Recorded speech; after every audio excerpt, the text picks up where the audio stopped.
Ready or not, here I come. What's up, everyone? I am the host of the most, Nick Moyo. Welcome to another episode of Nick's Reviews. Today we'll be discussing the sequel to Ready or Not, Ready or Not 2. Here I come. Anyway, I was a big fan of the first one. It was a surprise film, really. It wasn't on my radar. I had never seen a trailer, and then and I think I watched it a year later too. It came out in 2019, and I watched it I think at the end of 2019 or early 2020. And it was such a pleasant surprise, I was just growing sort of fond of Samara Weaving. So I was getting more familiar with her work. So I was like, okay, cool. And then I sort of read the premise, and I'm like, okay, you had my interest, but now you have my attention. um, and it was a solid film. It was really such a great film. And yeah, they did this very little that I wasn't happy with Ready or Not. It was such a great film. And I was happy with it being a one-off film. No more sequels, no more spin-offs, nothing. And I would have been happy if they did that. But they dropped the trailer for Ready or Not 2, and I was like, okay. Let's see what this is all about. And I watched it, and I was captured again. I was captured again. And then I watched the film, and it felt like a natural progression. It didn't feel like they had to like claw and scrape and scratch for a story. It felt like a natural progression. I will say though that I'm happy if it ends here. They might surprise me again and make a sequel, a third film, and wrap up the trilogy. But in all honesty, I don't see how they could move further from this. Because I mean, essentially now she's being hunted by heads of the family, because the first family in the first film were like one of six, and now the other five have come to hunt her because she survived the first film. And now essentially the five families have come to hunt her, and if she survives again, then she gets to walk away, or no, she gets to become the ruler of the world. I guess I'm not even exaggerating. Like the heads of the family are in cahoots in ruling the world. I'm not even, I wish I was exaggerating.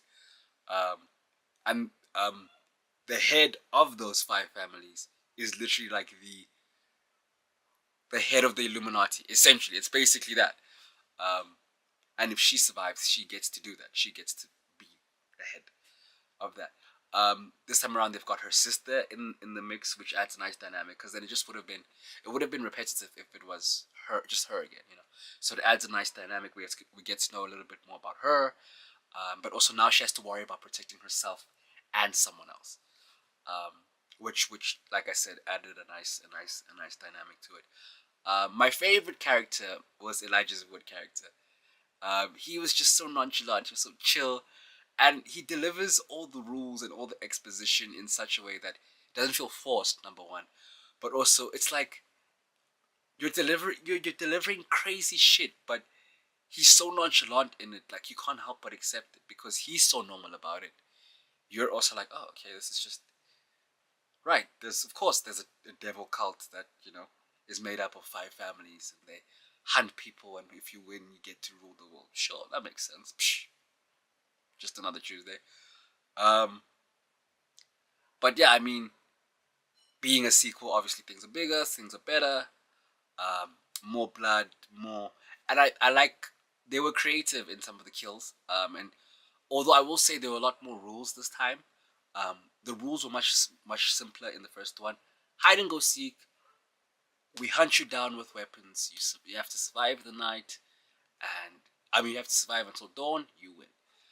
This one came with like rules about the families, and like there was a whole rule book. You have to sign signatures, and you can abdicate your position as the head of the family and give it to the next of kin, so they can hunt for you and fight for you in the on the hunt for Samara Weaving's character. Yeah, it was just a lot more law. Kind of reminds me of the John Wick films. You know, the first film is pretty simple law. You know, you've got an assassin, a hotel that houses assassins, and they use a coin system. You know, to call in favors, to call in cleaners, etc., etc. And then you go on in the John Wick films, and it's like every country has its own hotel full of assassins, and it's this whole underground network that is also in cahoots with the police. And I don't know. My point is just the law became a lot more, and I was like, oh, okay. But I mean, the film was still very much enjoyable, a lot of fun. I love guts, I love gore, you know, I love these type of films as well. So I had a good time. I had a really good time. Um, yeah, I'm gonna give this one 3.5 out of 5 Nicks. You guys can catch it on streaming if you haven't seen it already. If you want to see more from this page, please do like and subscribe and share. It does help me out. And yeah, catch me on my next episode.